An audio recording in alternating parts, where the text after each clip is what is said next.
always say that I am the only president who became twice president in JCI Ghana, because I was 2005 president and then became 2006 president. So Oh, okay. yes, but it's all because we're in the preparatory stages, and so sometimes you need people to sacrifice just to hold the fort until it is well established. So, but my journey with JCI has been fun. I have had great opportunities, met different people from around the world, mentored a lot of younger ones, and today when I see them doing so well, it brings me joy. It brings me happiness that the work that we started many years ago have taken shape, and we've brought a lot of people along. So. Uh, in terms of the JCI fraternity, I will say, I'm sure you may have other questions around that, but I will say this quickly, that it is one of the um, civil society organizations that I joined that I never regretted, because not only did it empowered me, but it also connected me to like-minded individuals from around the world. I've traveled extensively. I mean, I've traveled to almost 120 countries, and each country I go, being on the United Nations trip or on a personal trip, I always find a way to connect with the JC some way, somehow in the world, and they have always helped me um, enjoy, and to also, as it were, make my life much easier in a country that you may not know anybody. I recall when I was in Nepal, far away in Southeastern Asia, and I met JCs and they hosted me, take good care of me, and it brings back that unity among ourselves. So that's what I can say for now, and I'm sure as we journey, I will tell you a lot more about JCI, unless you have some specific stuff you want me to talk about JCI as well. Thank you very much, Doc, for the intro. It's quite exciting hearing the father of JCI Ghana and one of the pioneers of the organization speak about his experience. Just quickly, I would like to hear from you. What were the challenges chapter, and how were you able to mitigate it? Because as young people, we continuously strive to make our communities better, and sometimes it becomes challenging when you are encountered with some issues that you feel, no, this one I can't address it. So let us know, because this was something that was coming in for the first time. I'm sure there were a lot of forces that you had to fight against, or forces that were for you and some were against you. So what were the challenges, and how did you address these challenges? Well, thank you very much. I would say this, that institutionalizing an organization, it's a very difficult thing, especially when you don't seem to understand the original concept. So in my case, I'm saying this because when we first have our first meeting with Harry Obenson, who at the time was the JCI Membership and Development Growth Director, before he ascended to become General Secretary. The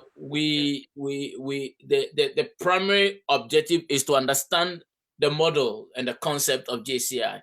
So, and I had a peculiar challenge because, and I'm sure all those listening who have been active with JCI may have one way or the other encountered that challenge. The challenge was because a lot of us misunderstood the concept to have taken the organization to be an NGO where individuals will have an opportunity to travel around the world. So the primary objective of most people who joined JCI at the time was to find a way to get out of the country to attend a meeting some way, somehow. And so we lost a lot of opportunities because it affected our recruitment strategy, because we were only scouting for people, who want to travel. So we come to you, hey, Pfizer, you want to travel? Hey, listen, join JCI, and I guarantee you, you go to Togo, you go to Nigeria, you go to South Africa, and every year we do a World Congress in some developed country, and I guarantee you, if you have some resources, we'll be able to get you to go to Japan, because we have a relationship with JCI Japan and the Japan embassy. So anybody who goes to Japan gets a visa. So those were challenges that affected our recruitment process. And in my case, it was peculiar because I was the president of JCI Dansoman, and at the same time, I was running JCI Ghana concurrently. And so I have a bigger challenge to deal with. All manner of people were calling me because somebody may have introduced the organization to them as a platform for traveling agency. And so that was one great challenge that we had. But along the line, it's just like every institution, you learn as you grow. So along the line, I came to the realization that something ought to change. And so I developed a 10-point strategic plan, which interestingly to today, I still have that strategic plan that I developed for JCI Ghana, and that transformed everything.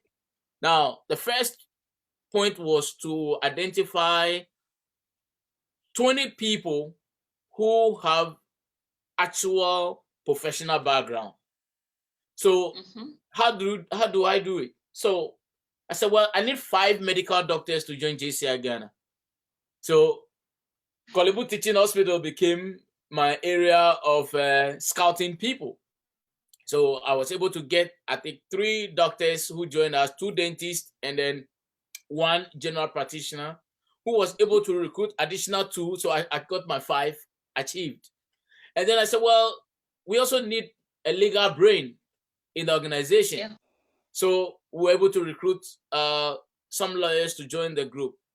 And then I observed that, well, you can't only deal with technocrats.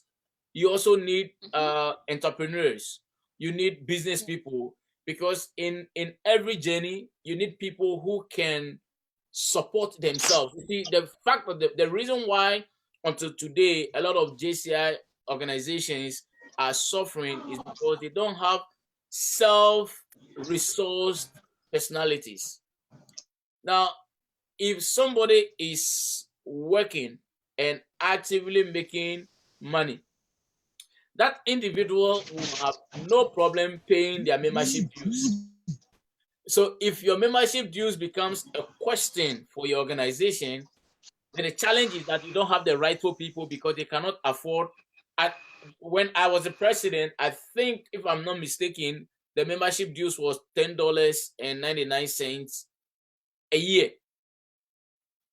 And so you ask yourself, if somebody cannot pay $10, which was, I think, approximately about maybe $50, $100 thereabout at the time, then you have actually not recruited the rightful person to the organization.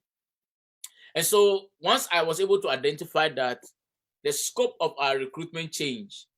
And I must say that I was also very fortunate to have some brainy people who surrounded me by giving me good advice. Of course, some gave me bad advices, but good advices that enabled me to lead effectively. I can quickly mention the likes of my general secretary at the time, Mr. Bright Isilfi Kumi, who later on became the 2007 national president, was my right-hand man. I mean, comb everywhere to make sure we get the needed support. He was very instrumental. There was another individual called Kwame Anani Frimpong. He now lives in Canada. And then Rashid Zubero, and then Kenneth, I've forgotten his last name. And we these folks stood with me and we worked together. So one of the easiest way to overcome challenges is the fact that you must learn to work together. And as an organization, you are going to have different perspective, different views, different opinions. And it is also important for uh, uh, uh, the membership to, or the leadership, to come to that understanding that whilst leading, you must be led. And so if you cannot subject yourself to be led, you have no business in leading. And how can you be led? You can only be led when you make room for criticisms. That is the only way by which you learn. Because you see, when you're on a journey, because of your enthusiasm, your energy, your passion to succeed, sometimes you are not careful, you are unable to come to that understanding and the realization that you are missing some pieces. So those behind you or the team members around you are the ones to patch the pieces in order for you to become a complete leader. So those were challenges we deal with, and in JCI Dansoma, I recall Richmond Wilson, who also became the president in JCI Ghana, was very instrumental. He actually had a office at the Dansoma Community Market at the time, and it was, I must be very grateful to God for his life, because he provided his office and we were using his office space to run affairs. And so those were the challenges, and some way somehow how we managed to overcome them. Indeed, it's very good to hear that somehow you managed to address some of these challenges, because when you were speaking, I just noted some key issues that I think our current members can also learn as JCI members, in terms of the recruitment strategy that you noticed and you had to readjust. People were talking about traveling opportunities and all that. It's still unfortunate that in this time and era, we still have such challenges. So it's very important that as members, we try to re-strategize on our recruitment and get people who have passion for their job, who are committed and willing to avail themselves, and of course, who will be willing to make financial commitment, because that's what sustains the organization. And one other thing we did mention is the names that you mentioned that were very instrumental in your under your leadership. And I think that JCI Ghana, we need to really adopt that approach of acknowledging our founding fathers and ensuring that the people who started this whole thing that we are benefiting from are still in the limelight, and we can once a while go back to them and seek for their advice and opinion on how to lead the organization. And of course, you can't lead without being led by your followers. And I think that really strikes me. And members who are listening should take this very seriously, and leadership must ensure that we, at least as JCI Ghana, consider the views and opinions of our followers and not see them as people who are sabotaging us, but people who need or who want the best for the organization and can always make their contributions. And so those who are watching us live on Facebook, please stay tuned, don't exit. We are happy having you here. We are streaming live on Facebook, on JCI Ghana page on Facebook. So please stay with us and don't exit. And to members who have joined us now, we are grateful that you are here. Stay in touch, don't exit until we still have exciting conversations coming your way. So you don't want to miss this. Well, our topic for today is what really are the negative effects that COVID-19 can have on our physical and mental health as young people. And so one of the things that a lot of people are struggling across the globe is the fact that COVID-19 has come to stay in quotes and psychologically and then physically, so that it doesn't have a negative impact on us forever. And so we'd like to hear from you. Though, considering that young people or JCI Ghana members still want to make impact amidst COVID-19, what can we do to ensure that our mental and physical Hello, Doc. Yes, I can hear you. Your line was distorting, but I was able to pick up all the things you said. So, Yeah. but before I go to the topic for today and share some tidbits on how JCI members around the world, particularly in Ghana, will be able to enhance our mental and physical state, I want to mention quickly about 2 points with JCI, which I think was also very important that I omitted in my earlier presentation. The Okay. first one is loyalty. Listen, Yeah. you cannot be a member of an organization and you are not loyal. Anybody who is not loyal does not belong to the group. I mean, it's non-negotiable. Loyalty does not mean that you should lose your mind and should just follow blindly. But like a spouse at home, when your husband or your wife does something wrong, and you are not appreciative of it, you don't stand in public and start raining insult or start maligning your spouse or just saying all manner of ungrateful thing to that spouse. Because guess what? Yeah. When all the dust is settled, you come to a place to understand Mhm. that that person has been a blessing to your life some way, somehow. And so, Yes. and when the conflict is resolved, you go back to the same person. So one of the things I want every JCI member to realize is that if there is an issue that you are unhappy about, learn how to uphold your loyalty and discuss with the appropriate person when possible, rather than going out and start maligning people and blackmailing people and weakening the work. Anyone who discourages a leader is actually contributing in weakening the work. So if you are a member of the organization and you come to say that, well, um, our president is very, very weak. He or she doesn't know his or her left of what he's doing. Guess what? You are a weak, you yourself, you are a weak member because Yeah. you did not empower your leader. And No. anyone who frustrates a leader to quit, that person is a loser. And so I wanted to encourage everyone with that. And then the last point, which was very critical, anybody who was a JCI member during my leadership will attest to it. Appearance. And thank God this afternoon you are going to have Chidi, my good friend from Nigeria, to talk about branding and all that.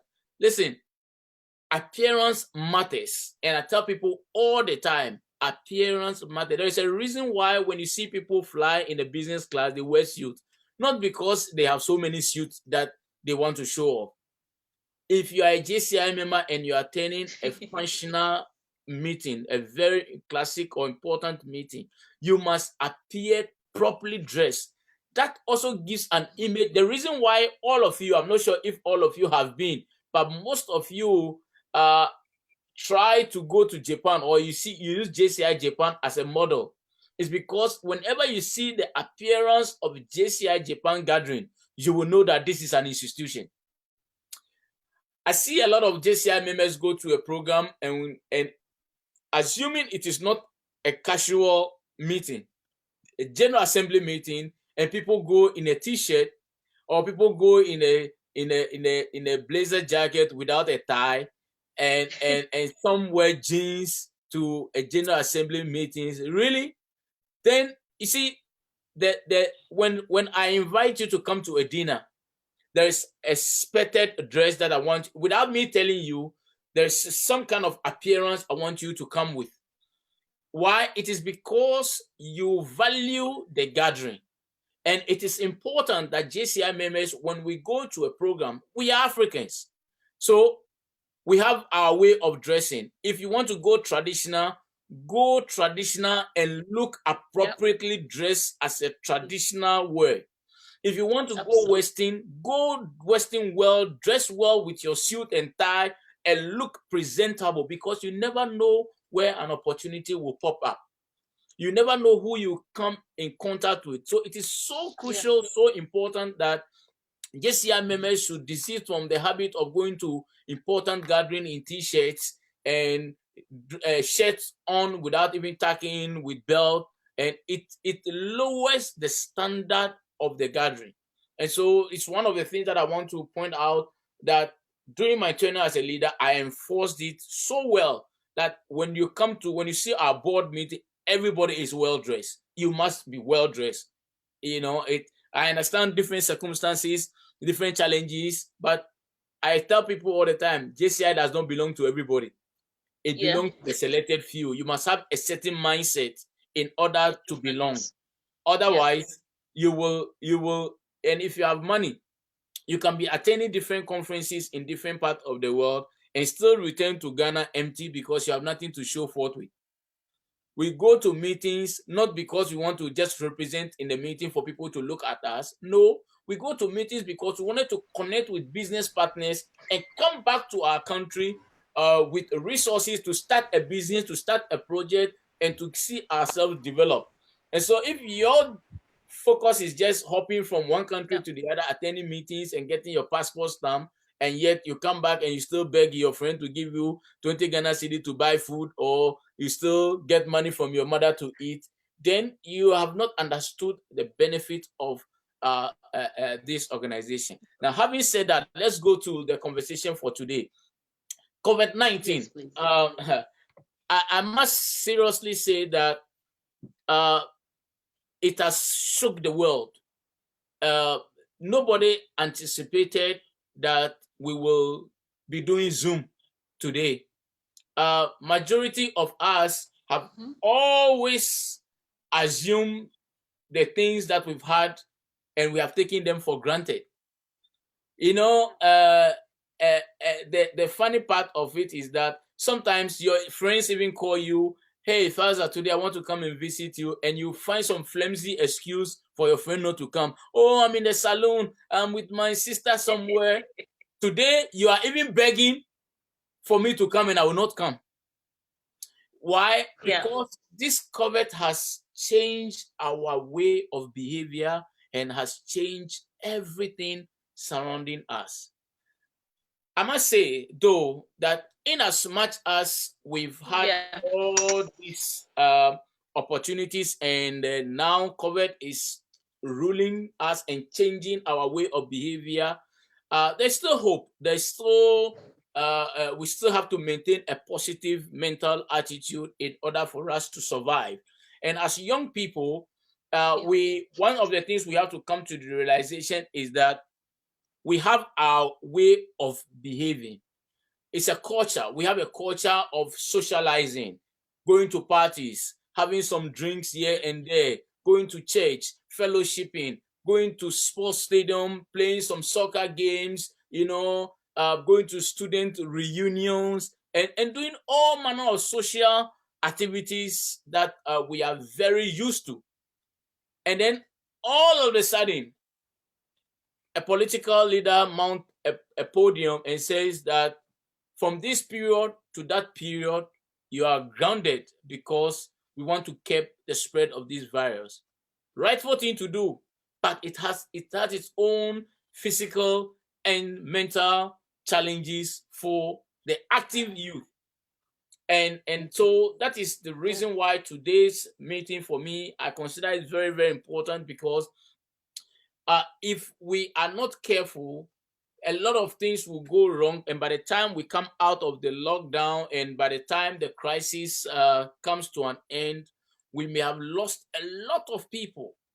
Now, before I even dive deeper into the actual mental and physical state of the youth in COVID-19 crisis, it is also important for all JCI members around the world to pay attention critically, because I tell people that this COVID-19 is a new virus. The whole world is studying it before, is studying it now.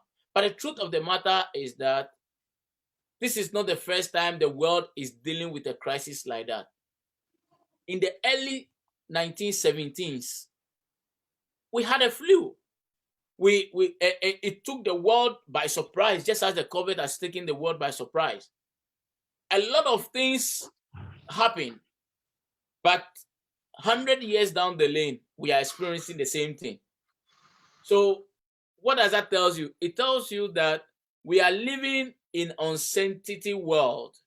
And if we are living in a world where we don't know what the future looks like, then everyone will be struggling to find their own way of resolving the crisis in order for them to live at peace. But one thing which is very important is that what is the use of an individual violating the guidelines provided to us by both politicians and evidence of science, violating it and losing your life, and then you will not even be alive to enjoy the rest of your future. Yeah. And so I tell people all the time, you may have your own opinion, which you are entitled to, but the principles do not change.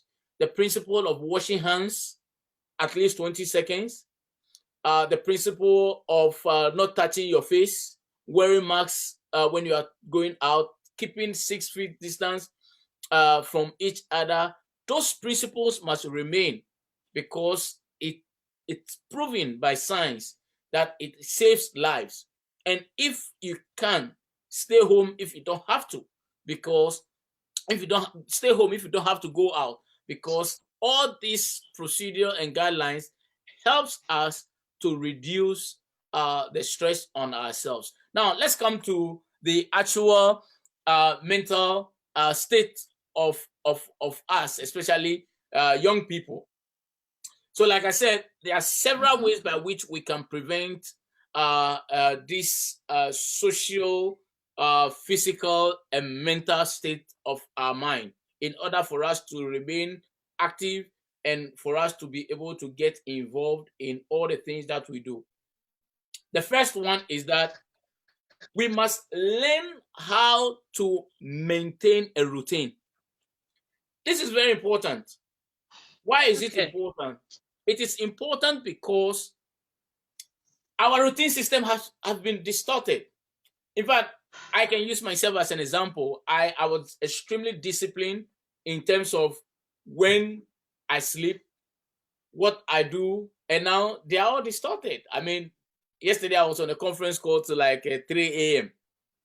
and it's 9 a.m. now here in the US. I'm already up.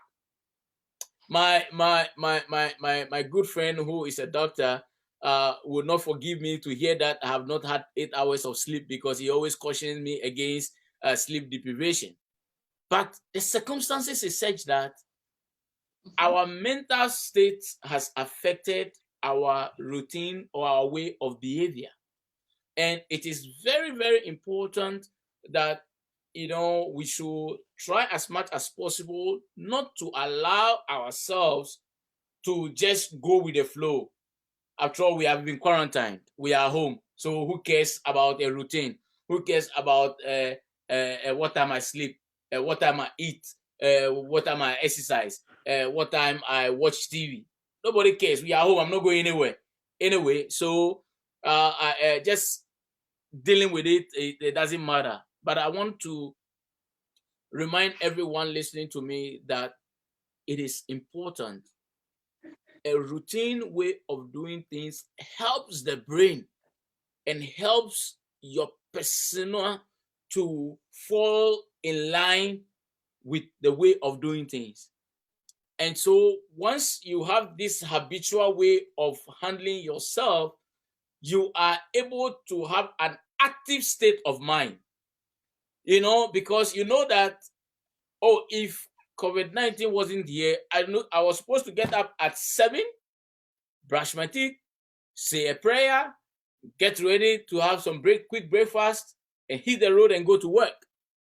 Now, if you allow this routine that you usually do to elapse, the challenge is that when the country is open and you have to go back to work, you are now going to struggle to readjust into your original routine. That's why I began by saying that opinions may change, but the principles will not change. Because once the system comes up, we'll go back to work. we'll go back to our normal life.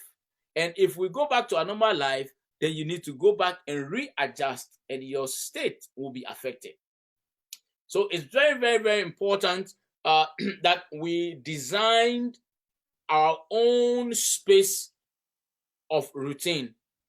By so doing, we'll fall aligned, or will be aligned to that routine, and we will remain active and strong. Because guess what?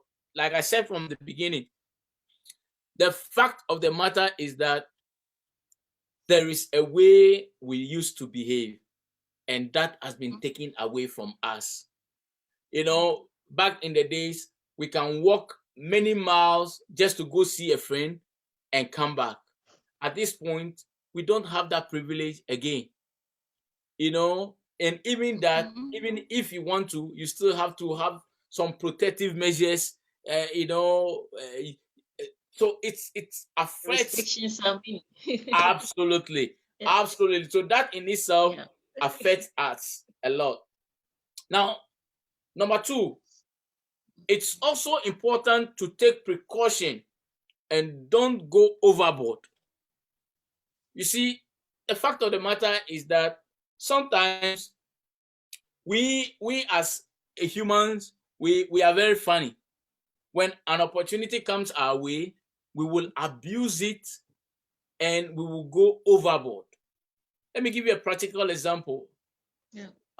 There are people who suddenly have become tech gurus. Before, they've never been on any teleconference before. And so now that they are home, every Zoom meeting around the world, they are on it. Oh, a JCI, then someone is doing Zoom, they are on it. The United Nations is doing something, they are on it. A lot of because under normal circumstances, these meetings originally will be physical, and you may not even get the opportunity to have been invited anyway. And so they see this as an opportunity to jump on. And so sometimes you end up being, but before the day breaks, you've been to like 7, 8 different Zoom meetings.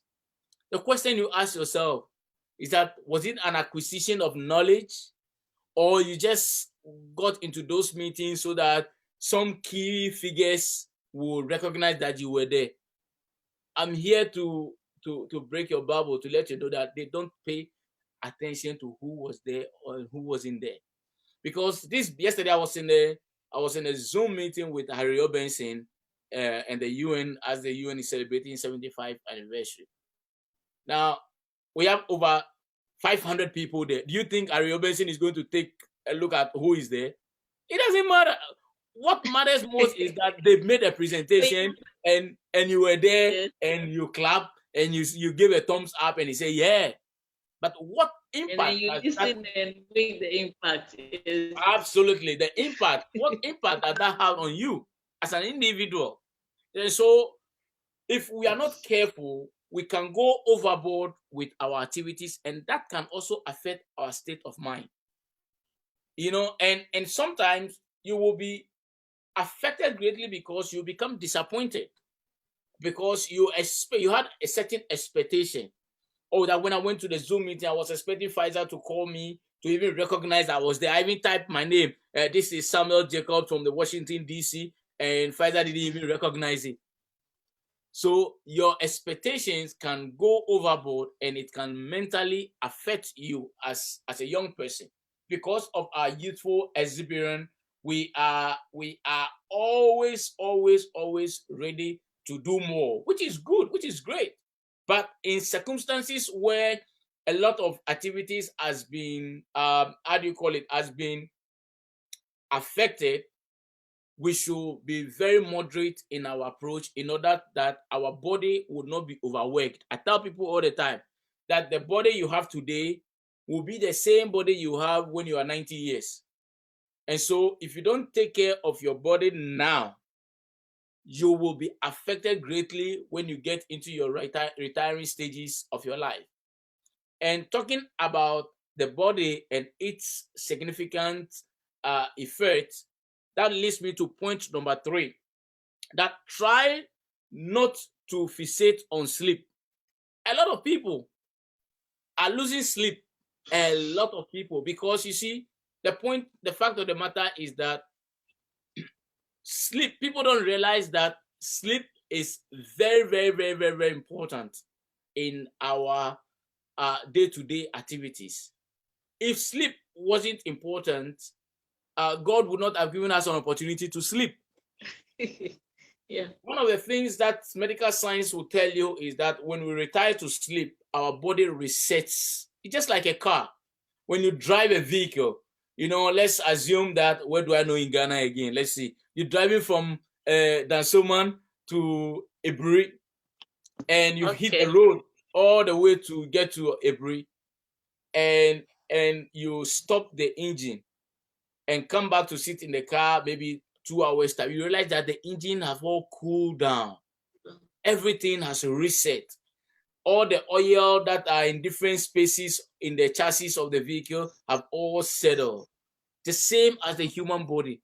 When we sleep, our body goes through a reformation. That is when our body toxics and everything comes out, and our body become much refreshed, and we get energy. We receive more energy to do other things.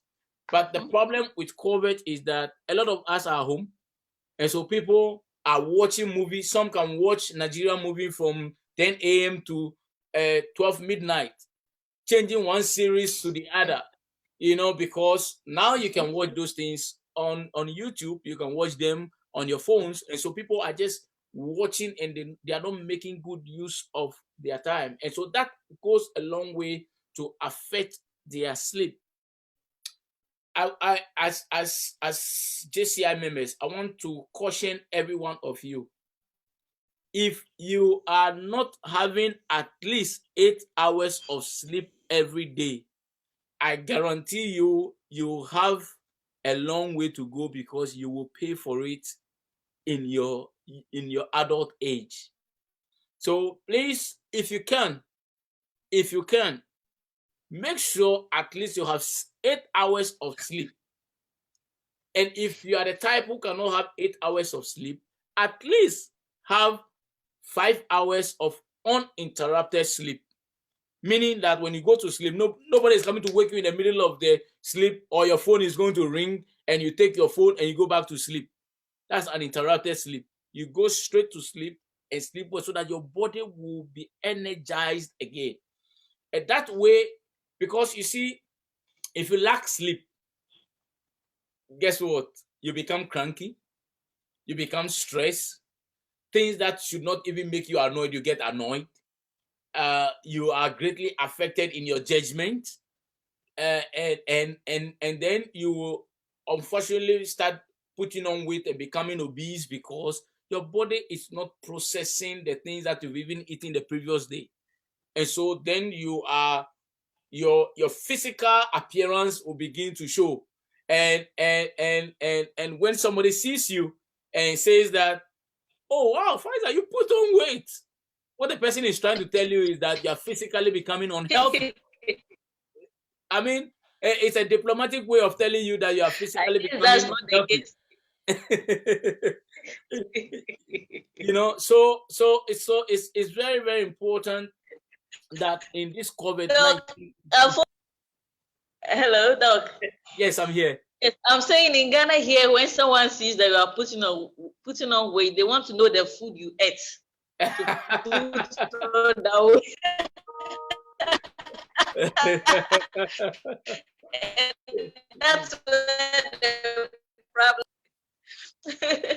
That's true. That's true.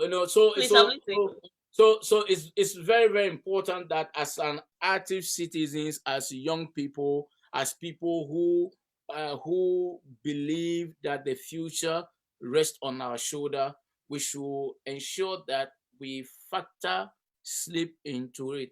My good friend Emmanuel Kofidanso and Co, who are mental health experts, will tell you that sleep affects your mental power.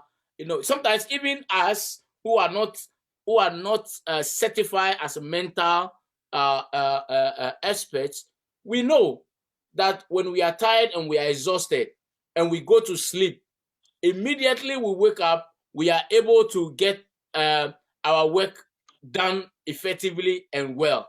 So it is so important that we focus and have enough sleep in order for us to be able to overcome the possibility of we affected by this COVID against our physical and mental state. Now, having said that, it is also very important that in order for us to remain active, I know we are quarantined, I know we are home, and so it is also not an excuse for us not to exercise.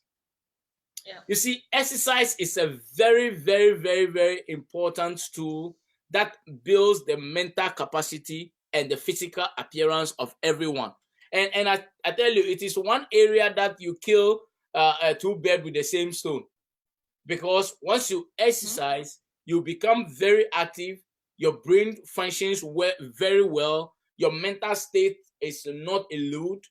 And guess what? The end result is that people will look at you and say, unlike the previous when it said you put on weight, this time when people will look at it, man, you look so cool.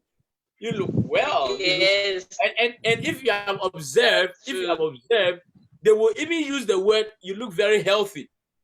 But when you have put on weight, Healthy, they didn't say you look healthy. They said, oh wow, you put on. Wow, that's nice. But when you have lost the weight and you are active, then they say, wow, you look very healthy and strong. Wow, great. And so I want to remind all active JCI members that even though we are quarantined and we are home, we still should not lose the fact that we can exercise. If you live in a story building, you can just climb the stairs up and down. If you can just do 30 minutes of squatting in your bathroom or push-ups in your bathroom, or lie down and stretch for 15, 20 minutes every day, I guarantee you, your body understands that you are keeping the body in shape. And so the body responds to that. But if we just eat from Papaya to Frankie's, I don't know if all those companies are still in Ghana again. Frankie's to Papaya to McDonald's to KFC to all the junk food because you have been quarantined, and so delivery service, you just get pizza and just be eating pizza, and yet you don't exercise. I guarantee you that a time will come that you will lose your shape and you lose your form. And so it is very important that in order for us to have a solid mental and physical state of mind, we should take our exercising very, very, very serious. That way we are able to stand the test of time. That when quarantine is over, guess what? Guess who is going to benefit? All your clothes will still fit you. Your shoes will still fit you. But if you don't exercise and you put on weight, unfortunately, you have to go to the mall to get new set of dressing because you did not take advantage. And that becomes expensive. Absolutely, it will be expensive because they lost a lot of money during this quarantine, and so everything is going to be jacked up. So it's very, very important that we keep that in mind. Now, one more thing that I also want to mention quickly is the consistency at which we power our mind, our state of mind. Listen, me as a scholar, I still spend a lot of time reading. I could have said, well, I have my PhD. I don't need to read again. Between January and now, which is May, I have read 7 books already, completed 7 books. Why do I do this? Because the brain power needs to be activated all the time. And so I want to encourage JCI members that, because you see, when you see the quarantine and the COVID-19 from a negative perspective, you only see challenges and its negative impact. But you can also take advantage of the same system and turn it into a positive good. So COVID-19 has given you an opportunity to be at home, so you are not bothered by work and other related work. So you can spend some time to read a chapter a day of a book.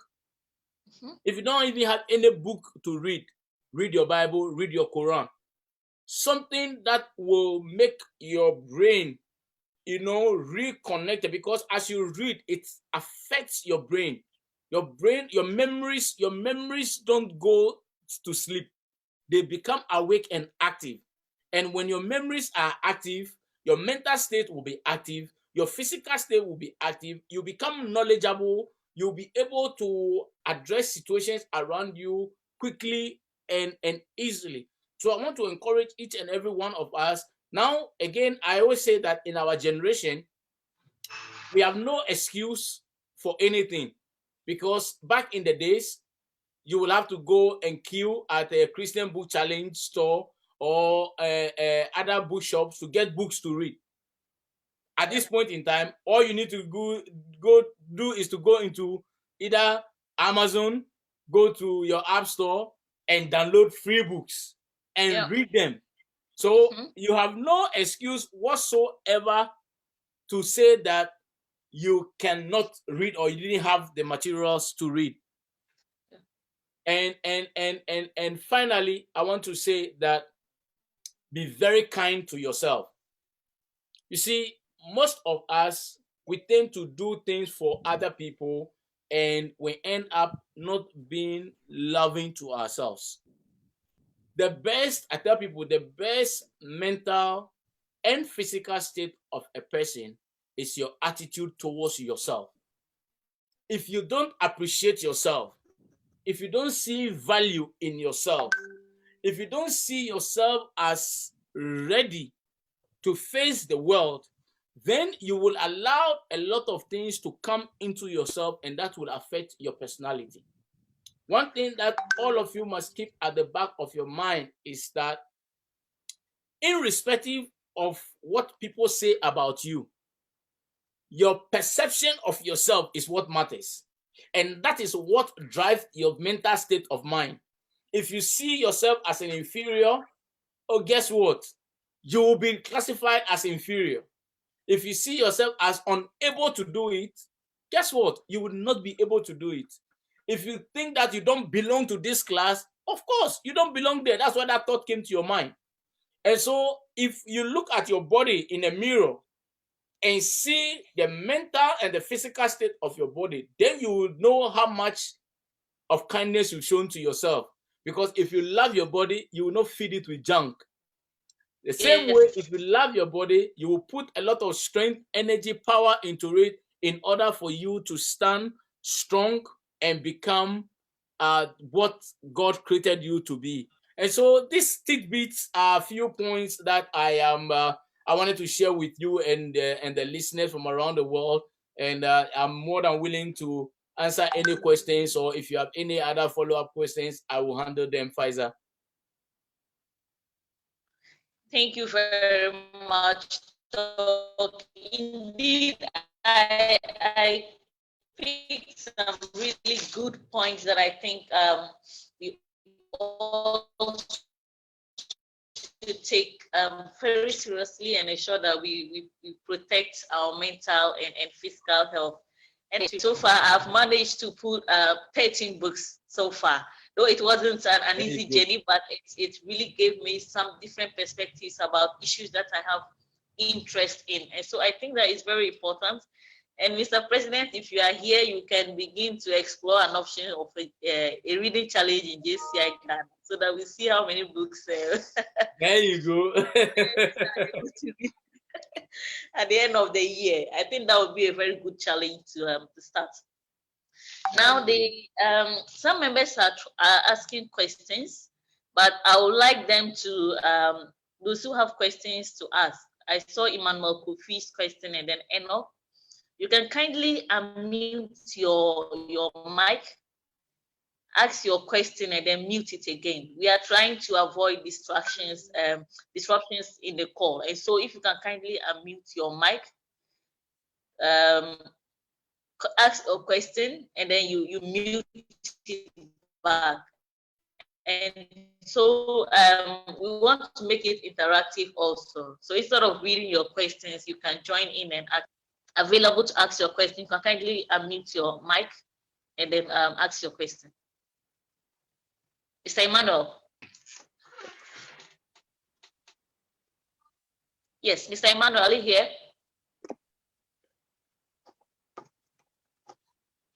Okay, I think he's not ready, but Enoch is. Hi, Enoch hi. Okay. I'm right here. Okay, please go ahead. Thank you for joining us. Thank you very much for the opportunity. Thank you very much, Dr. Abbey, for your time and your insightful teaching that you are giving this morning. Thank you, Mr. President, for putting up this wonderful program. It's something which is just empowering us as youth and JCI active citizens.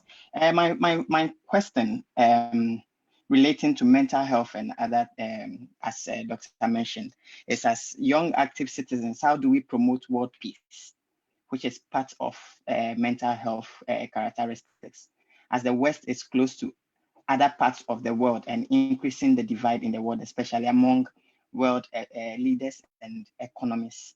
I'm coming in the light from the point that even look at this vaccine development where it is not being channeled together or it is not being collaborated, but every country is trying to develop a vaccine, which become in the world of public health and infection prevention, it becomes distorted because then you have different things all around the world and you cannot trust which one to go. So how do we as active citizens promote world peace among our leaders and our economists? Thank you. Thank you very much. You asked a very important question. See, global peace is one thing that the world cannot allow to surface. The reason is because the world peace is so important in it permeates in everything that we do, from our homes to our institutions to our houses and to our families. Whatever we do, world peace must remain active. But guess what? The fact of the matter is that we also live in a political world. Don't forget. I tell people all the time, like the United Nations, it's a political institution. And so everything that happens there happens at the pen of the president of a country. Even though the terminology is that the United Nations brings all of us together, unfortunately, it is rested in the hands of a few. And so, in order for us to promote world peace as active citizens, peace must begin with you first. You as an individual, I tell people you must think locally and act globally. How? Be peaceful to yourself first. If you are not peaceful to yourself, the fact of the matter is that you cannot be peaceful to Pfizer. You cannot be peaceful to Wajib. You cannot be peaceful to Senator Eko. You must be peaceful to yourself first. And once you come to that recognition of having a peacefulness, then you can extend that peacefulness to others. By so doing, you learn to tolerate and accept each other. I tell people all the time, I've written extensively on the subject tolerance and acceptance. And I tell people all the time that tolerating people is not the same as accepting people. We tolerate people because, well, excuse me, he's my boss. There's nothing I can do. I need a paycheck. I need to take care of my family. And so, well, Pfizer is my boss. He said I should do this. Well, I'll just do it just to get my food on my table. But I have not accepted the fact that this is how Pfizer is. So you have to come to that understanding that acceptance means that I embrace you in spite of your weakness. And so if the world will come to that understanding to appreciate and accept each other, that yes, this is Kofi, this is who he is, I accepted him as who he is, and I'll co-live with him because of who he is. But if I only tolerated him because he's a member of JCI, So even if he's giving me nuisance and getting me a lot of headache, I'm still tolerating him because of the relationship that I built with him at JCI. And so you are mentally affected. There's something fundamentally wrong with the relationship, but you can't express it because you don't want to offend that person. But if you have accepted that, oh, this is someone, he talks too much. So you have accepted it. So when I'm talking, you don't get offended because you know I talk too much. You've accepted it already. But if you are tolerating me because I was a JCI president, and so if I'm talking too much, you just accept it. A time will come that you may not be able to tolerate me again.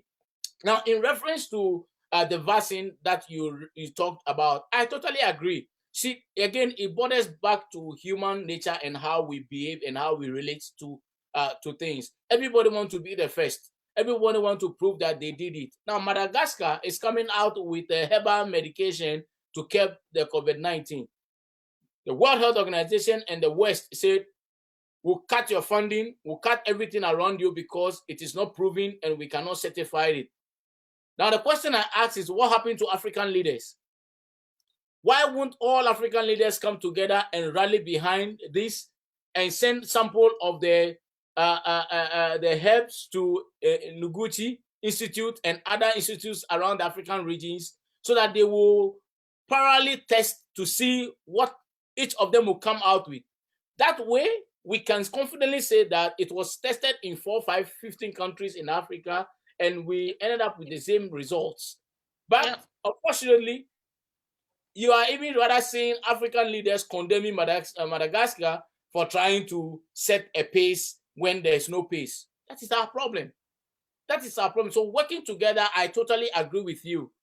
The common goal is that we must work hand in hand to achieve a common goal. But that is not the case when it comes to the realities on the ground.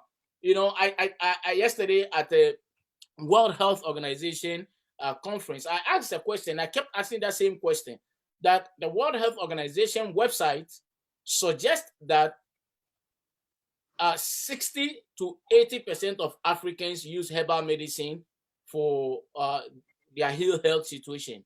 But the same website says that the World Health Organization has only allocated 2% of funds, of its funds, for research and development. So look at the disparity.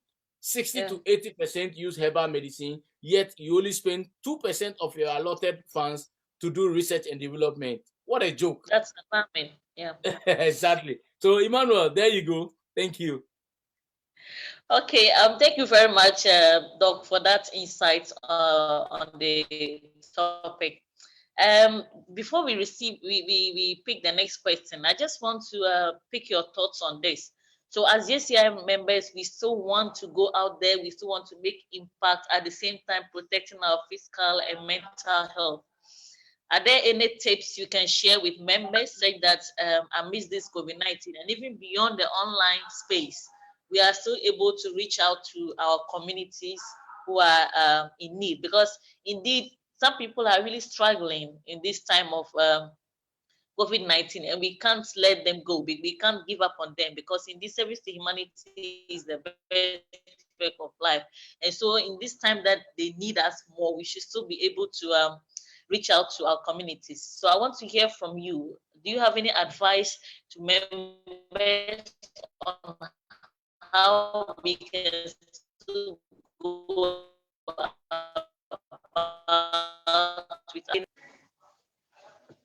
Yes. Thank you very much. So this is what I will say. That, and you rightly said, service to humanity is the best work of life. But I would say that within the JCI fraternity, let's ask around. The JCI Ghana leadership must first ask around which of our members is suffering and which of our members need help. It is very important. I always say that whenever you want to change the world, start small from your local communities and move up the ladder. So if we go out there and we're doing all the beautiful social change interventions, but yet our members are still there and they are also struggling, we have not achieved the purpose. So the purpose is, first of all, for JCI Ghana to first launch a JCI Ghana COVID-19 response fund. Let JCI members who can and are willing to contribute into that fund. And that fund will go a long way to support any JCI member who, one, may be affected by the virus directly or emotionally by external factors. So, for instance, my sister, my auntie, my friend, immediate family member got the COVID-19. We should be able to stand to support them as an organization.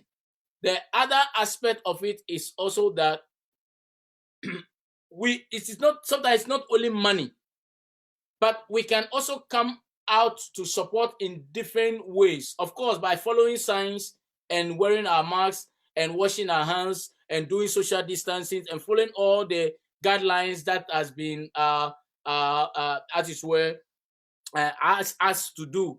But at the same time, we can also go out there and help people. We can volunteer. If you are a nurse, if you are a doctor, you can volunteer in a hospital. We can ask for people to donate PPEs. We can ask every JCI member to donate at least one PPE. So the national president and the leadership team look for how much one PPE will cost. Let's say it is 10 Ghana cedi. So one JCI member, one PPE donation. We have 100 JCI members. The national president is challenging every JCI member to donate one PPE. Guess what? You have 100 PPEs. You don't need money. You just need a concept, an idea. Now, where we work, maybe you work with MTN, you work with Vodafone, you have your own private practice, and you work with an hospital, and your organization has some miscellaneous budget there that they can support the world with. Hey, I belong to JCI Ghana, and we are asking for donation for PPEs. I work with MTN. MTN, please, can you give us 5 PPEs? So that way, you have been able to use your network to receive resources and give to those who actually need it. Caution though, I say this carefully because if you know you are a medically compromised, don't get involved, period. If you know you have a weak immune system, if you know that you've gone through some medical challenges in the past, don't expose yourself in the name of trying to show service. It's great, we appreciate your service, but we still need you alive to become part of our fraternity. So we choose well and we commit ourselves well and we support when we can. And sometimes we don't have to physically be involved. If you cannot be involved, your money can help. So as JCI Ghana, we can choose to collect donations and present it to one homeless community or orphanage or Ministry of Social Welfare to make an impact. It's an impact that we want to make, not the cameras to see us. The cameras doesn't matter. The heart of a man matters more than the physical show off. So if we do it and nobody even get to know what we did, God knows we did it because it's service to humanity. Thank you.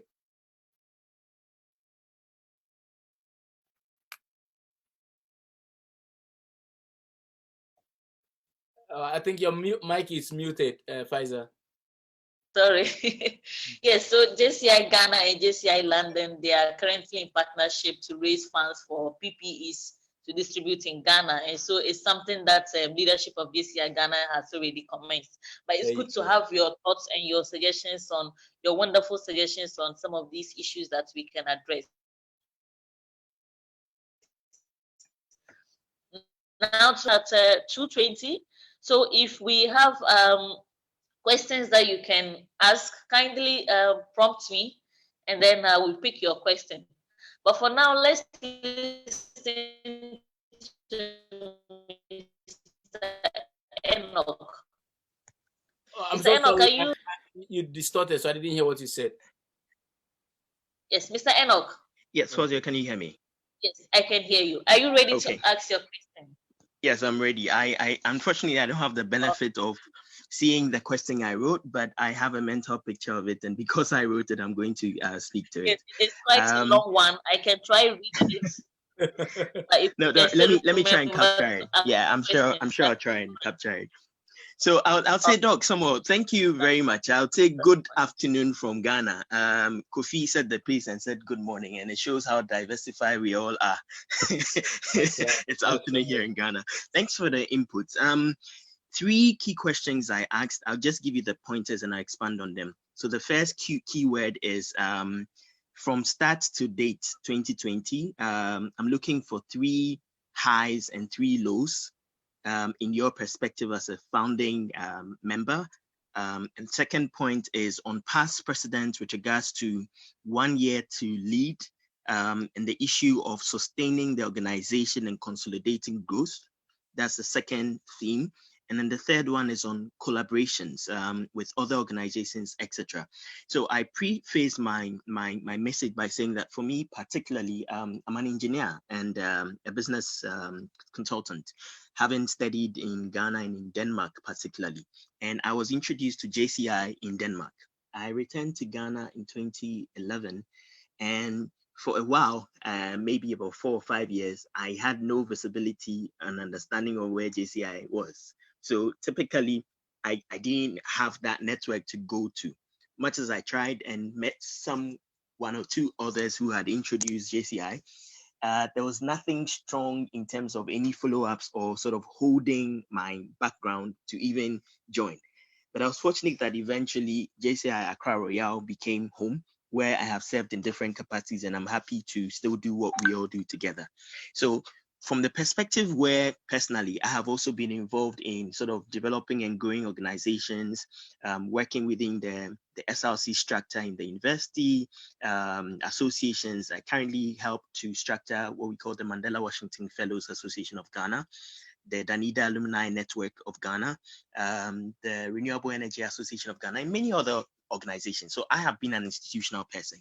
So particularly for you, having looked at the fact that it's been years now, it'll be interesting to really take from you how you have seen the organization with regards to 3 highs. I mean, 3 high achieving areas, what you can say we've been doing. It's not per a certain precedent or any era, but in general, things that we can continue with, and then 3 lows that we can sort of also address. It'll be good to see from that side, because I believe that being a vision bearer and sort of having like a blueprint, you definitely want to look at continuous improvement, which is key to understand as we move the organization forward. So that's the first one. The second one leads to the issue of the past precedents. I know there's been people who definitely want to take up positions here about, and I want to focus a bit on the precedents, because I take it that the buck stops with them. How has it been for you in terms of what your expectations are with regards to sustaining the organization? Because if I was a president, like you said in your time, you had a cloud of people, and then after your presidency era, you go dormant, and that class of people also go dormant, then we're not growing the organization. You know, it has its own ripple effect. So I just want to understand from you in terms of the positives and negatives around the past, present, and then even the issue of 1 year to lead. Does it suffice enough? Do we need to augment it further? How do you think we can leverage on it, at least understanding it more? And the third one is on collaborations. Like you said, one can use the organization to sort of have different types of furtherance of objectives that we all set. But there are times that people's fingers get burned when other people perhaps do not help achieve the objective as is required.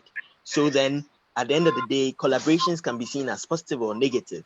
But to all of those, how do we enhance and ensure that collaborations are more effective, and we don't do twinnings because we want to do twinnings, and we also go to corporate organizations because we want to get funding for some projects and leave them hanging?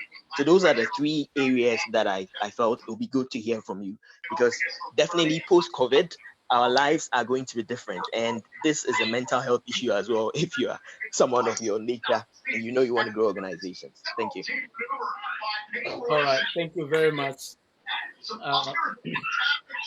Okay, I think Ernest, thank you, Ernest, for muting your background. Okay, so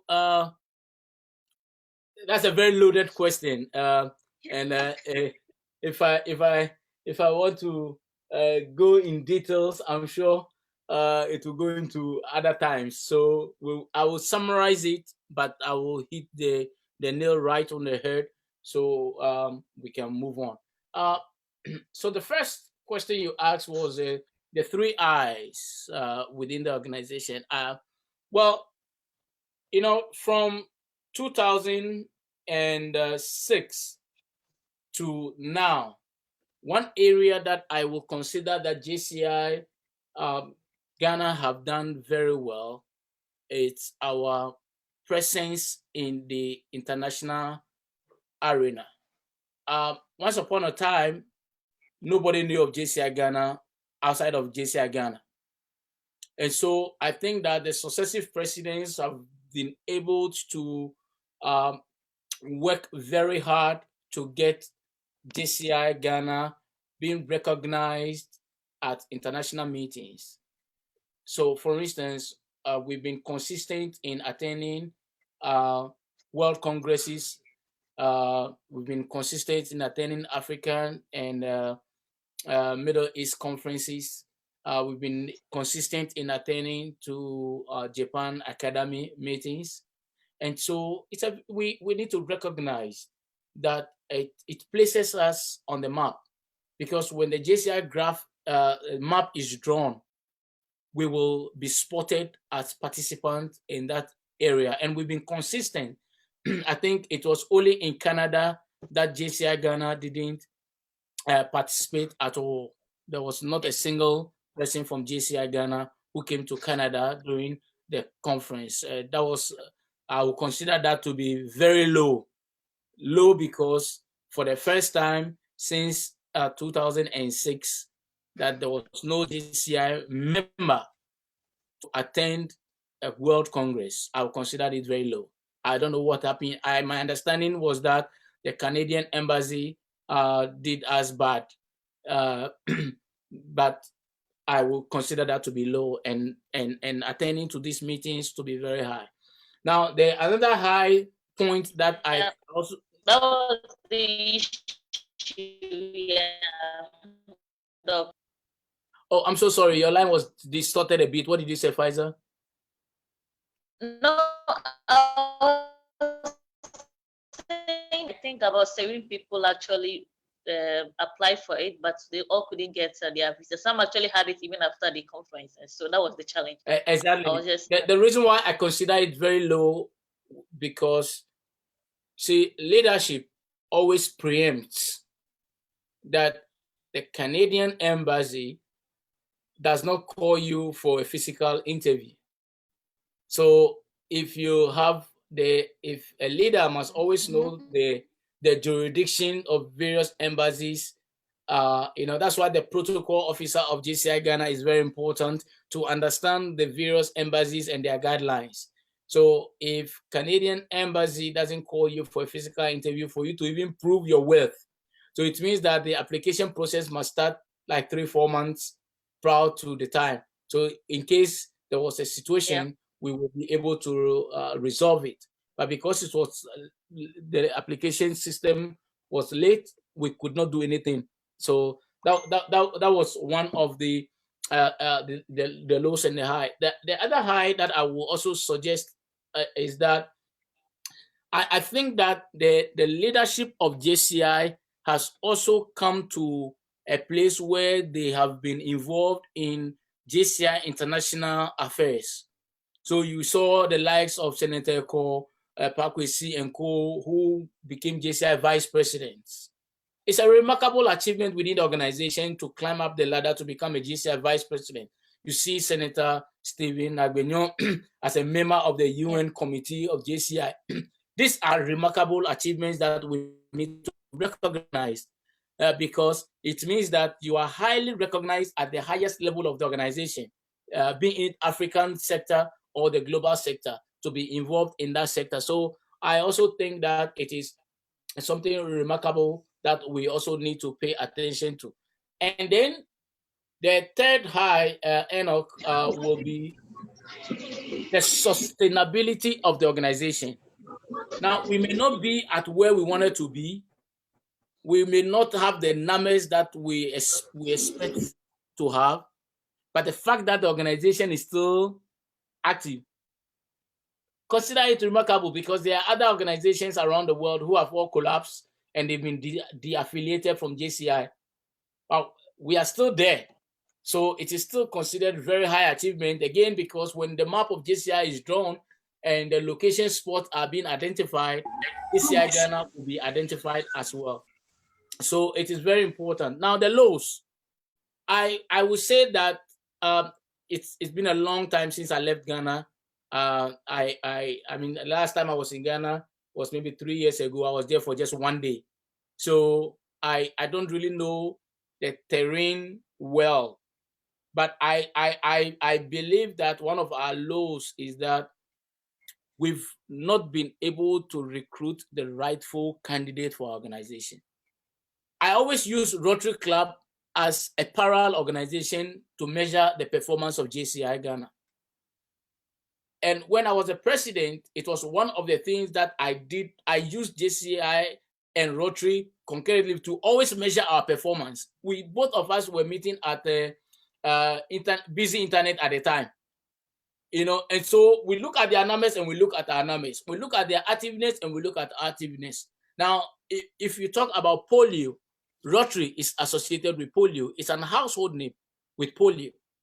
Now, what is it that JCI Ghana, for instance, can be linked to or aligned to? I know when Senator Stevie Daku was the president, he was trying very hard to get the National Youth Authority to partner with JCI Ghana to get some work done. But what is the sustainability after he left? It is very important that when initiatives are established, we have a project committee that will follow up with initiatives. So it doesn't matter who the president is, because president comes and go. But the key word here is that we must learn to sustain initiatives that we are involved in. That's why I talked about the recruitment strategy. JCI Ghana can easily recruit. We have a lot of banks in the country, a lot of banks. We can use the banks to, as it were, recruit people, young people in the banks, tellers, bankers, assistant managers. These are recruiting tools that we can use. Now, in terms of training, JCI has a lot of training resources and capacities. When I was the president, one of the things that I did was that we used to have our AGM meetings at Adwa Wangara Hotel. We did that for a long time. For the 1 year that I was the president, we met maybe 6 or 7 times. That we didn't pay a penny. Why? Because in return to the use of their facilitation, and they give us everything, projectors, everything. In return to the use of the facilitation, we offered their staff customer service training. I was a lead trainer. So we trained them on customer service, how to receive your guest, and all that, so that we can use the place for free. I think it's something that JCI Ghana should be able to use, so that when it comes to training packages, JCI will be known for having so many training packages that will go around the world and excuse me, and as it were, share our training with our companies and institutions within Ghana, and we can use that as a way to market ourselves and also to make us more effective. And finally, the other law that I also think is very important that we need to, I think that there's too much infighting within the organization. I understand it's a human institution. We may have differences, but healthy competition is always good. JCI Dansoman should be able to collaborate with JCI Accra Royal to achieve a common good. JCI Premier Intermali should be able to collaborate with JCI City Mines to achieve a common good. We should not see JCI Royal as an enemy to JCI Dansoman because somebody wants to be a president. That is extremely low bar if we go that route. And that is why our energy seems to be dissipated and we are unable to achieve a common good. And so I will urge each and every member with a mindset that you belong here, I belong here. No, we belong to an organization and we are one. We are defined by our core mission. And so we are the same people. Now, you also talked about 1 year to lead. Well, it's a JCI model. And you remember, JCI as an organization allows institutions to affiliate. Now, my local chapter, JCI Alexandra in Virginia, they don't do 1 year to lead. Our president has been president for 4 years. I've been a communication director of JCI Virginia for 3.5 years. They don't really follow that principle. But the fact of the matter is you want to see what works in your region and what works for your organization. And so if you decided that you are going to do a president in Ghana, stay on office for 3 years, and the members don't like it, don't do it, because you are going to collapse the organization. But if the leadership comes together and they think that, well, this is the way to sustain leaders, so because by the time, so for instance, like President Godfrey Annan, who is now the president, for the first quarter of the first half of the year is almost gone. Next week we are in June. He hasn't done much because of COVID-19 have halted him. Now, the same as the world president and any other leader who has been appointed at JCI office, the COVID has slowed their activities. It is up to us as an institution to see how do we take advantage of the surroundings. I personally subscribe to the 1 year to lead concept because there's a reason behind the model. The model is that when you become president, we want to see in 12 months how you are able to lift the face of an organization from one end to the other. And whilst doing that, how are you grooming others to take over the organization from you? If you are a president and your successor doesn't do well, that's why they keep you there as an immediate past president. So the reason why you become an immediate past president is because they want you to play an oversight and help the current president to become successful. So if you become president and your term is finished and you are gone and you don't see you at any meetings, you don't contribute, you are a big failure. Your presidency was just self-centered presidency. You must be part of the organization to help the next president to be successful. And even when you become past president, that is why the president will put you in other committees in order for you to work to help let the organization grow. So again, Enoch, to answer your question in summary, 1 year to lead is a concept, is a model which has benefits and also has its own weaknesses and challenges. Depends on what the country wants and what the team wants.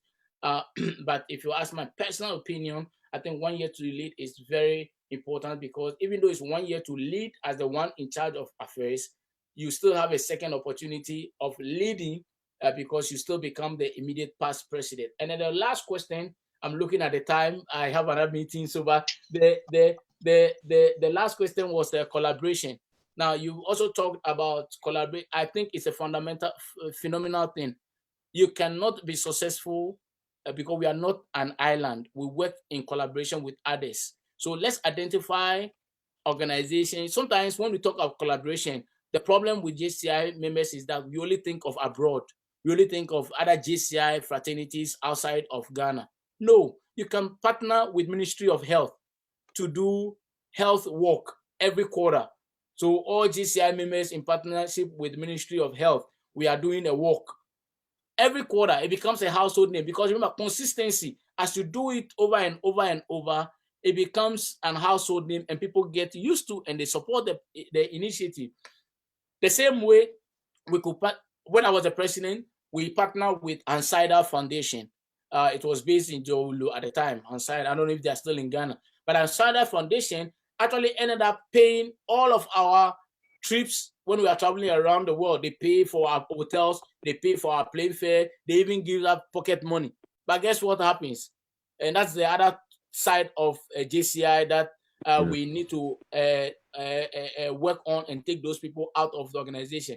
So some individuals went behind me as a president and my secretary and took monies from Ansider and traveled with us to Tunisia for area conference. And, you know, only for Ansider to call me to render an account of monies that was donated to us, and I have zero knowledge. When I ask these people, how did you get money from Ansider? Then it got to a place that then they realized that, I needed to know the truth. But such people, we don't need them in an organization because the only way by which we can collaborate is to get the rightful partnership with the institutions to make us become a formidable organization, because the organization has been in existence for long. We have the resources, we have the capacity, we have the know-how, we have people.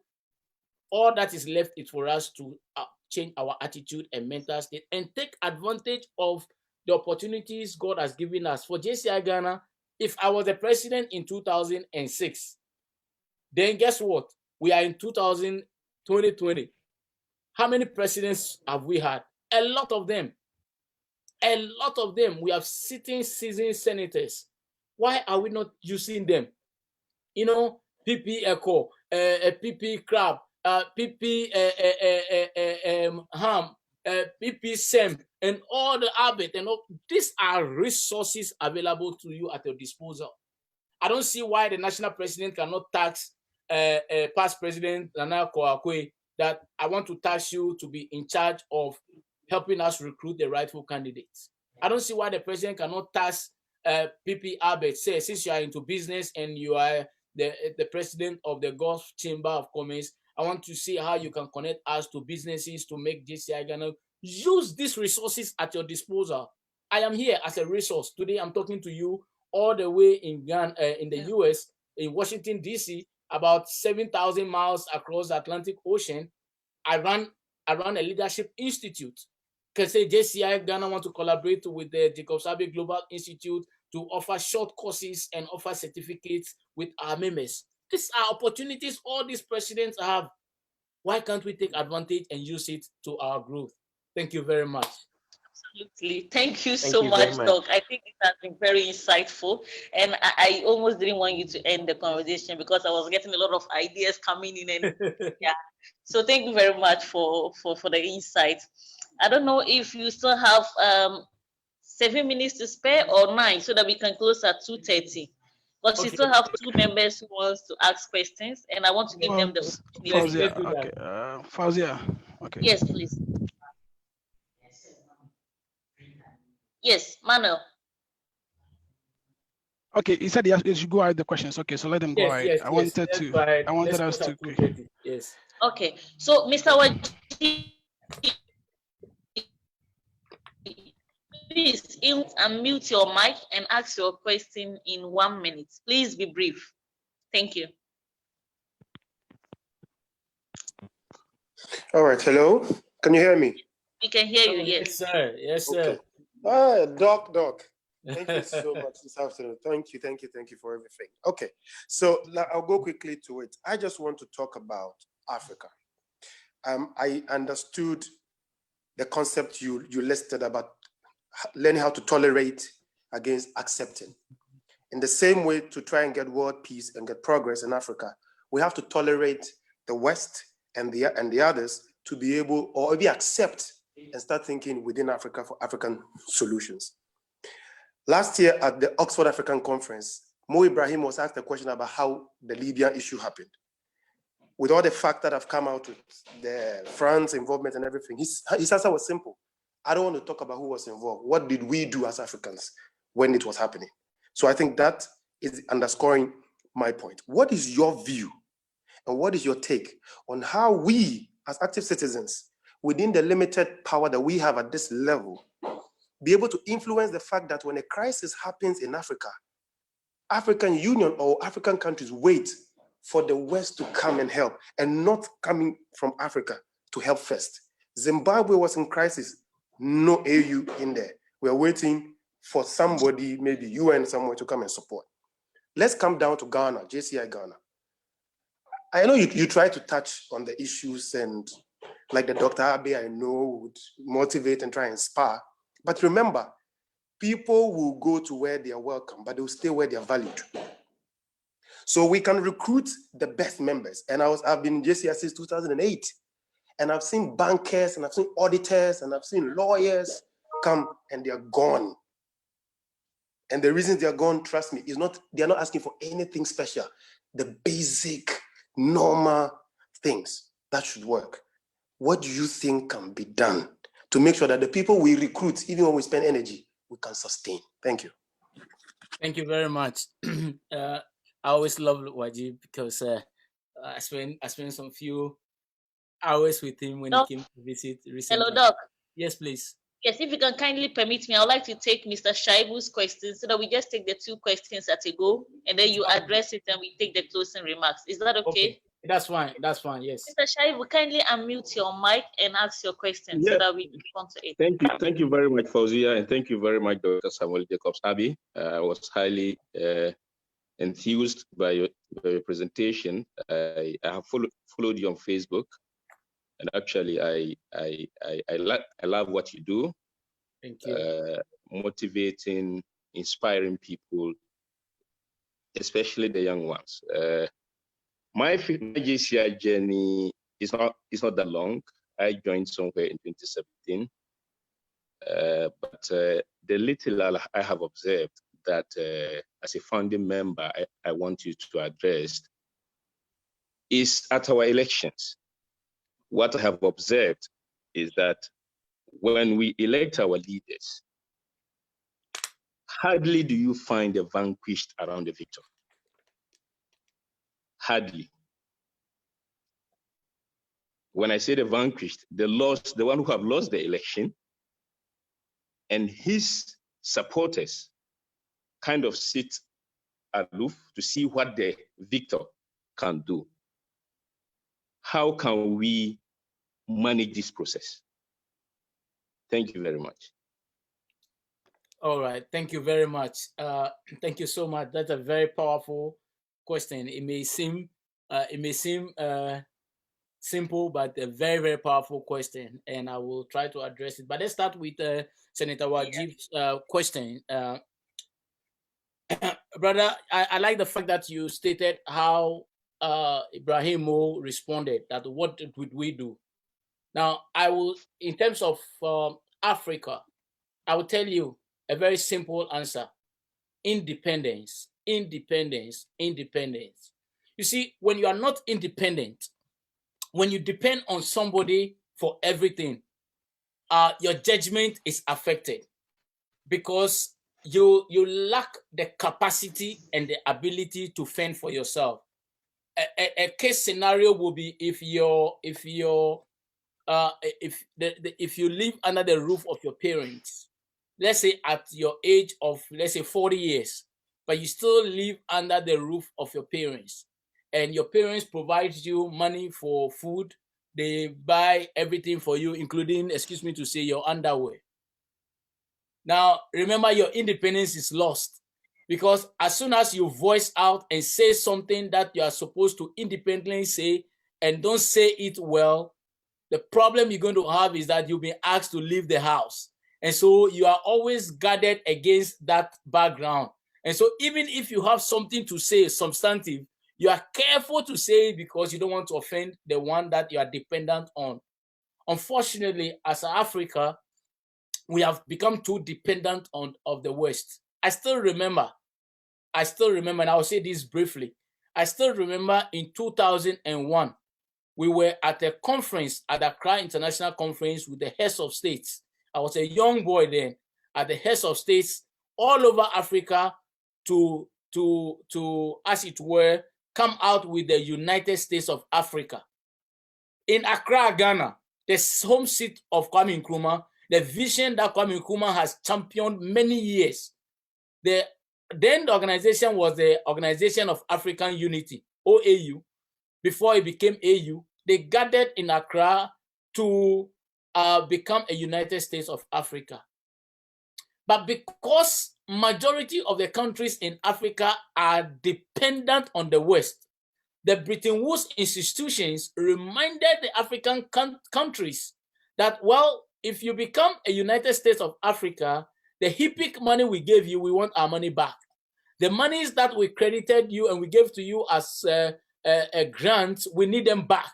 And so African leaders lost their independence immediately.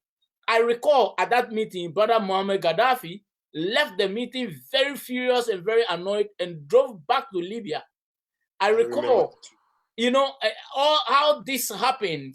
And so when you are not dependent, I remember the only president who was ready to sign his signature was Abdoulaye Wade from Senegal. He said, I came to this meeting with my pen to sign to become a United States of Africa. I don't care if I become a governor of a territory. But guess what? The Ugandan president, Yusuf Museveni, said that he came to Ghana and he want to go back as a president and not a governor. And so you could see when Africans begin to fight among themselves, then we lose independence. So that is the reason why you will realize that because we don't have independence, all of our efforts are not yielding the rightful fruits. Because of time, I want to tell you that, listen, when we recruit people to join JCI, it's just like your phone. I'm sorry to say, your phone you have does a lot of things, but the only majority, in fact, 90% of us, the only thing we do with our phone is to talk, text, take picture. And just recently with Zoom, people are using their phones to do Zoom. But majority of us use our phone just to talk. When you don't sell the benefits of a product to somebody, you are wasting your time. You can't sustain them.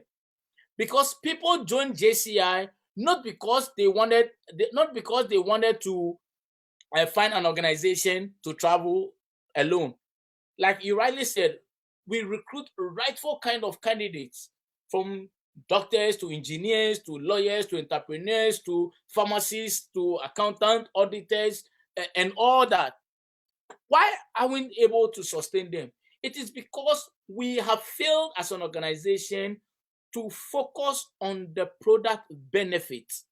What is it that you stand to benefit when you join JCI Ghana? And I've heard communicators say, oh, when you come to JCI Ghana, you get opportunity to travel around the world. Wrong way of selling the product. It's like selling me Mercedes-Benz. And you say, if I buy this vehicle, I will be able to drive 100 miles per hour. That is not the benefit of buying the vehicle. Tell me that there's durability. At least for the next 5 years, the vehicle is not going to go to mechanic. You know, the metals that were used are real metals and not ordinary chassis.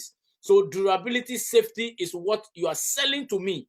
And so I really want to encourage us that with JCI Ghana, the training director should design training so that people will understand the vision, mission, and the actual benefits of JCI Ghana, not JCI World, because the world has different expectations. But JCI Ghana, when you go out and invite somebody, let's say you've gone out and Nana Akufo-Addo, the president of Ghana, said, oh, he's interested in JCI, so he wants to be in our meetings. And he promised to be in our meetings 5 times. I am sure for that 5 meetings, JCI Ghana will do everything under its power to bring the best members to come to our meeting. The people will dress so well and sharp because president is coming to our meeting. What makes the president different from Wajib? What made the president different from Enoch? What made the president different from Pfizer? We must have the same attitude. Just as you think the president is going to be in your meeting, the same way, that same attitude we should use to do our ordinary meetings. So by so doing, we find a leverage, we find a ground by which we sustain our members. Because if the person comes to sit there and watch you talk lectures, and there's no action in ground, nothing. And remember, as a civil society or active citizen organization, the product benefit must be visual. What is it which project is JCI aligned with? We have no visual project.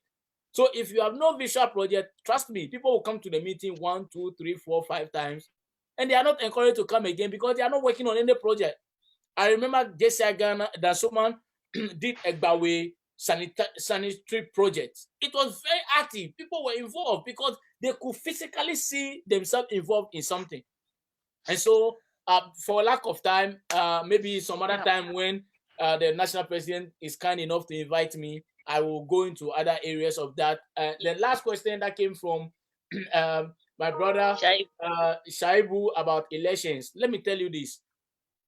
Anyone who becomes a president and allow the second runner-up or the loser to go waste, oh, that person is very myopic. That person is never a leader. In fact, then you have a big problem at your hand.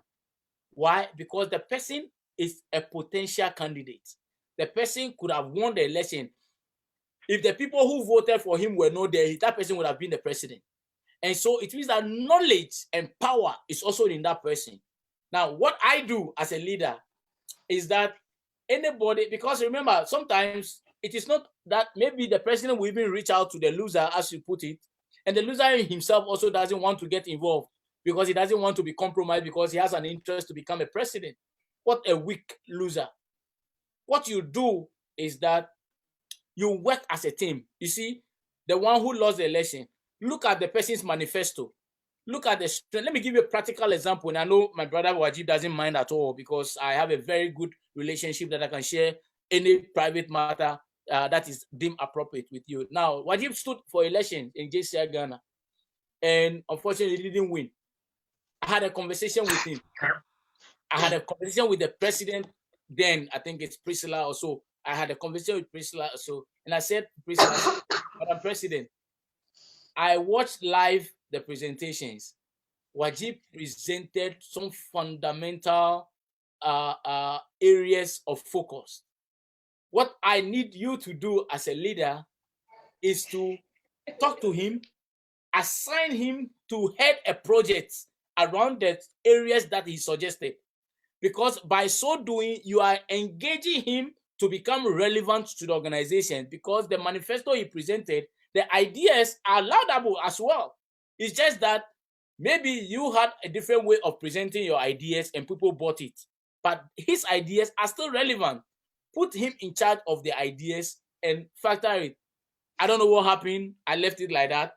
But the fact of the matter is that if the ideas that he expounded at Congress were not used to run the organization, then there was a failure. There was a gap. And so the same thing comes to our national president right now, Godfrey, that the people who contested with you or the people that came before you take advantage of their strength, their knowledge, assign them responsibilities. You know, a leader is not only the president. Sometimes the ordinary person that nobody even recognizes in the group is the one leading the group, because the person is full of ideas, full of knowledge, full of energy, full of support, full of capacity. And that's all that you need. And so I want to encourage all of you to stand strong, to make sure that you support each other. Election is just one phase of our lives. Life goes on. If it is destined that you become a president, you will be a president. Nobody thought Nana Akufo-Addo will be a president. He has contested many times. He's a president. Nobody thought Donald Trump. Who would have imagined Donald Trump become a president in these critical times of crisis that the world needs leadership? He's our president, you know. So if you be a president, it doesn't matter. Nobody can suppress your leadership. You will become a president. Thank you so much. No, thank you very much. Indeed, anyone can be a president, but it's very important to have the right people occupying the position. Indeed. So thank you very much, Doc. I think we are far behind time. Can we have your remarks, your closing remarks, and then we can end the session? Yes. I want to thank all of you, first of all, for allowing me this opportunity to be on your TV program. I'm very grateful. I don't take it for granted. I told Pfizer, I am so booked, so booked as we speak now. I'm I decided old boys. And so I decided old boys are having a Congress, and they are pulling me. And but I felt JCI is very dear to me, very important. You know, this morning already I've been on 3 different conferences.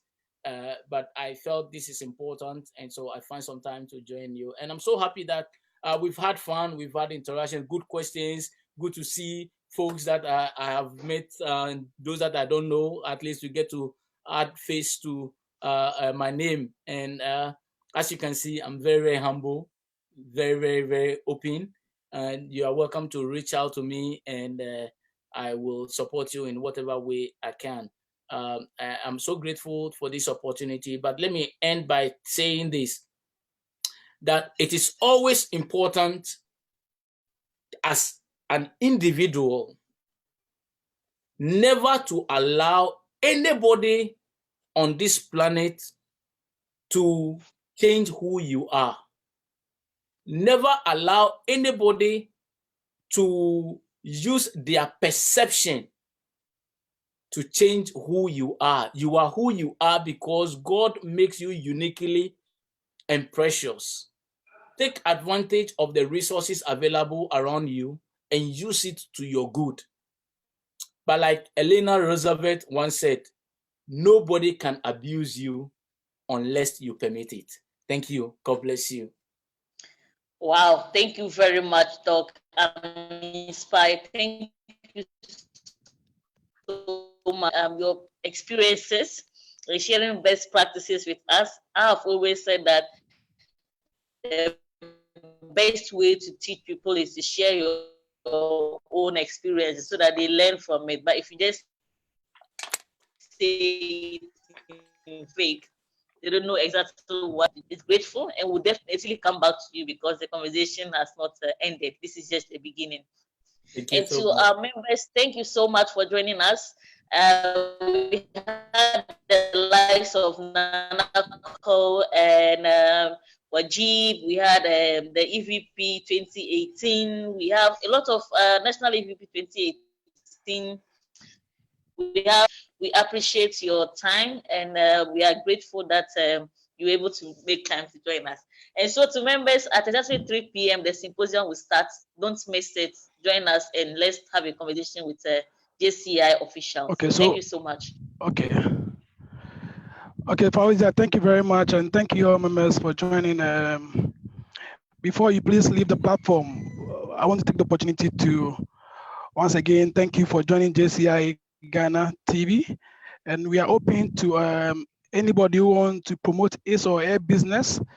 We run out advert show, and this is our second actually maiden edition. And so please, if you have any show you have any business you want to promote via our online platform, can you get in touch with us? You can get in touch with me, Minel, or the national president or the general secretary, Sabia, and then we will pick it up from there. So on this note, because we have our symposium at 3 p.m., we have some few exercises wanted to do, but we'll leave it here. And then if there are any questions, further questions, please feel free to send it to us through our WhatsApp platforms. Thank you very much once again for joining our JCI Ghana Zoom TV. And I'm sure the motive of the TV has been well established by Dr. Abbey by talking to us on the post activities of COVID-19 and also touching on relevant issues regarding our JCI Ghana organization. He has touched on sensitive issues and he hits it right on the nail and making it sure that we grow from 2020 to 2021 in a powerful organization. We hope to see more of you in our upcoming edition from next week ongoing. By the time might change, this time was due to because of Doc's availability and then the change of the change of time because of America and Ghana's time. In next week, the time might change, so we'll keep you updated. Thank you very much, ladies and gentlemen. Thank you, Minel. So please, also those who watch on Facebook, you can also give us feedback for the production team for us to also keep improving. As you know, this is quite new to us, especially at JCI Ghana. We've been working on this for 3 weeks now. We have actually done only one edition, which was with the national president. So we'll be happy to receive feedback from you, whether from the Zoom meeting or from the Facebook Live edition, or anything that you want us to improve on. Please feel free to give us feedback. We really need the feedback to get things better. As we always say in JCI, be better.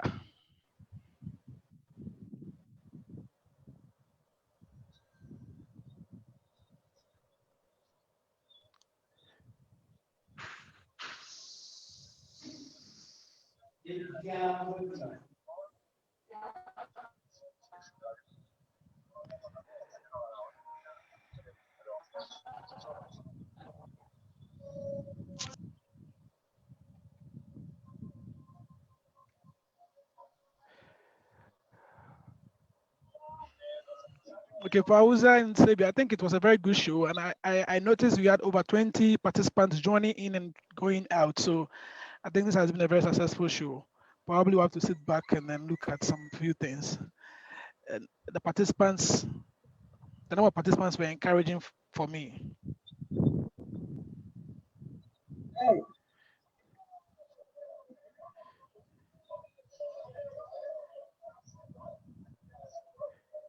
Hello, everybody. International Vice President Mohammed Hijazi just joined, and I would like everybody to say wow. Hi, hello, IVP. Hello, how are you guys doing? We are very fine, thank you. We are glad to join us today. Thanks for Thank joining. you very much for hosting me. Okay.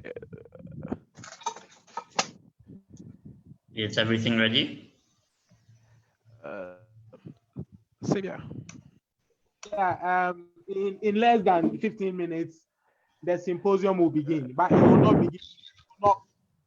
It will not be this link, yeah. It will not be this link. It will be on the symposium link that was sent to you.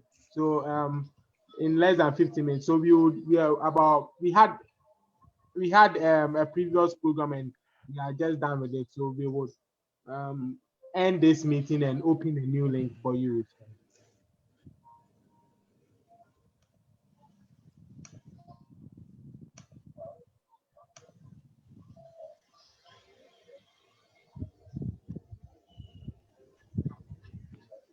Can you see me?